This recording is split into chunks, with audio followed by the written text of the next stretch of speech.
want to talk about the concept or the question of whether or not it is better to pay off your house or have a mortgaged home. And sometimes there's a mathematical equation that we can apply to investing decision making. There's also an emotional quotient involved in that as well. And so I'm going to take a couple of examples here. Let's say that we have investor A over here and investor B over here, and we're looking at similar properties. So both of these homes, just for example's sake, this is just easy, simple math. Let's say that both of these homes are $100,000 homes. Now, that'd be nice to find a nice $100,000 home today. I don't know how realistic that is, but let's just use some simple math and say that these are both $100,000 homes, and that both of these individuals have $100,000 in cash. That's everything that they have to their name is $100,000 of cash. Okay.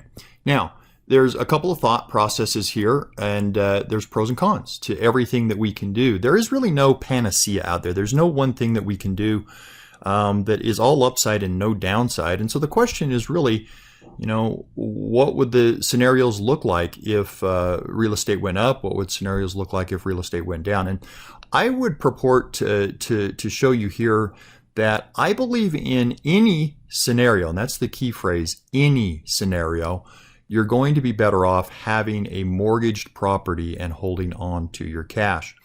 And people will question that, but we can look at the math here and just see kind of what the numbers would look like. So let's just say, for example, that investor A here is a very conservative individual and has always been taught that cash is king and that liabilities are bad, and that, for heaven's sake, if you can at all avoid going to bed at night without owing other people money, that would really be something that you should strive for. And so because they're conservative, they're going to put a $10,000 down payment down on this house. So they're going to take $10,000 as a down payment on this house. This is the conservative investor, right? This is the conservative investor.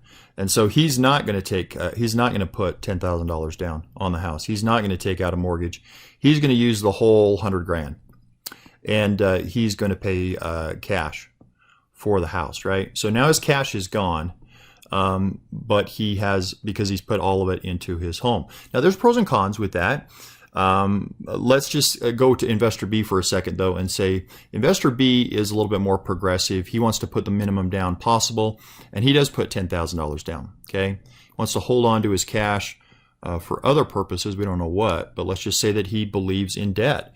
And so he's going to go ahead and put his $10,000 down. That leaves him, of course, with $90,000 of cash still available to do something with. Okay. Now, let's look at these scenarios because there are pros and cons in both scenarios here. Let's say, for example, here that the market over the next year, let's say that it goes up. Let's say it goes up 10% in value. So our $100,000 homes are now worth $110,000. Okay, 10% appreciation. Now, if we look at this and we say, okay, well, what are the pros and cons here? Well, some of the pros of investor A might be, I don't have a mortgage, right? So no payments. No interest is a big one. No interest. And of course, that's a big thing. You don't owe anybody any money, right? But what's the negative? Well, the negative of paying cash for your real estate is that you have no cash, right? You are essentially what they call brick rich and cash poor. So that would be some of the pros and cons. You don't have a payment. You're not paying interest to anybody else, but you don't have any cash, right?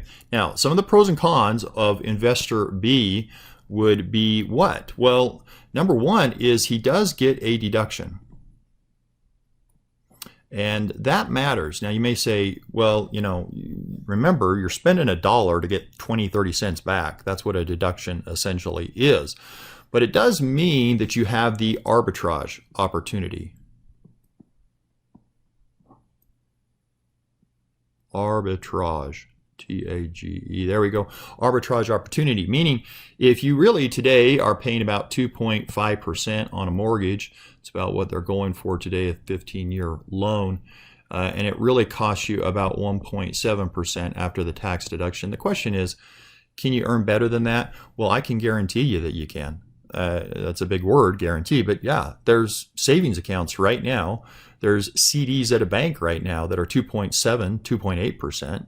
So yeah, you can absolutely guarantee yourself that you can make better money than what you're paying. So that might be a pro as well as the arbitrage. Of course, you got your cash still, right? That's a nice thing. You've still got a bunch of cash on hand. And so that's a nice one. But of course, you're paying interest. That's the big one. You got interest and you got payments, right?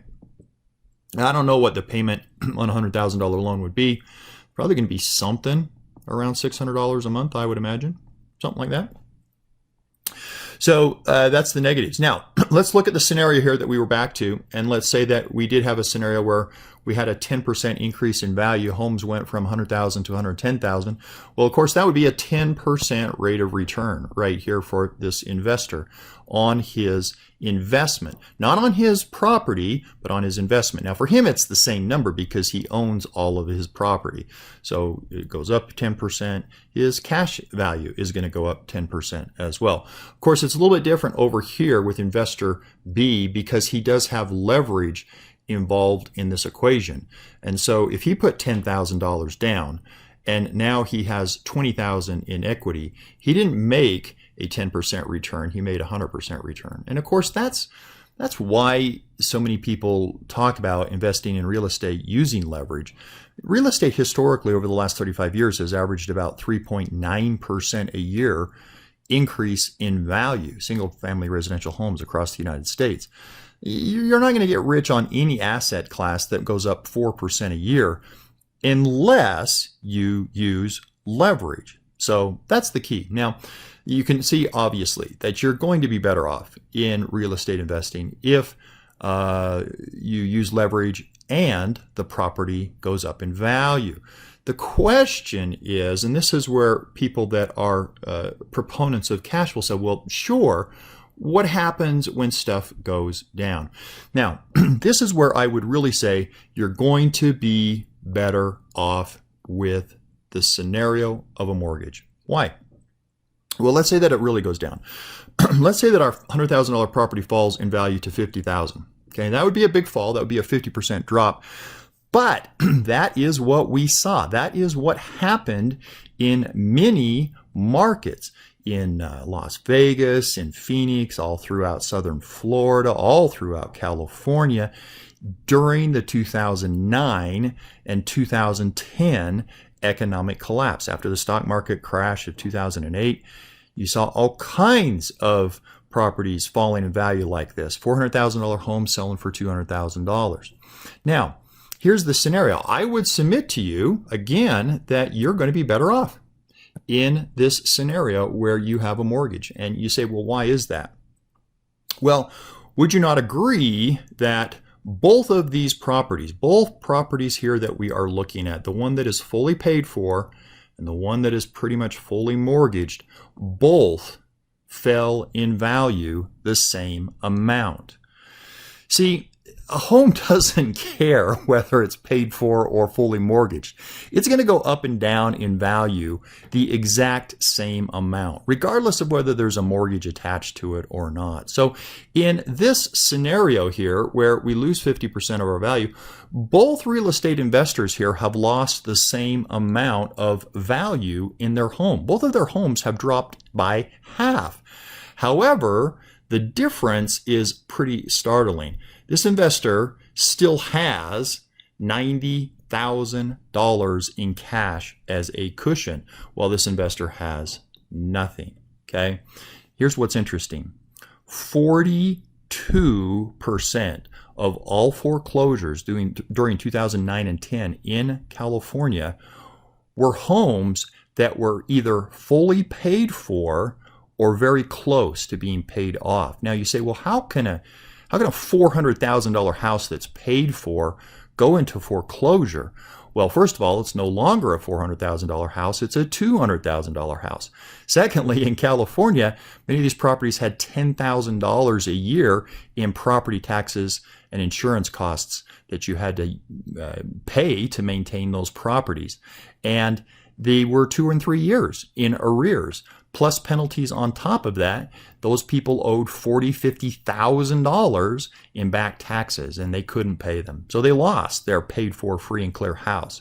Whereas this individual over here has a really big cushion. Now you say, well, yeah, he's got to pay that monthly payment. You know what? 90 grand can go a long way to paying $600 a month payments until you get back on your feet. People always will say, and this is the biggest myth or the biggest farce, I want my home paid for free and clear so that when the crap hits the fan, when things get ugly, when I lose my job, when the economy goes in the tank, I'm safe.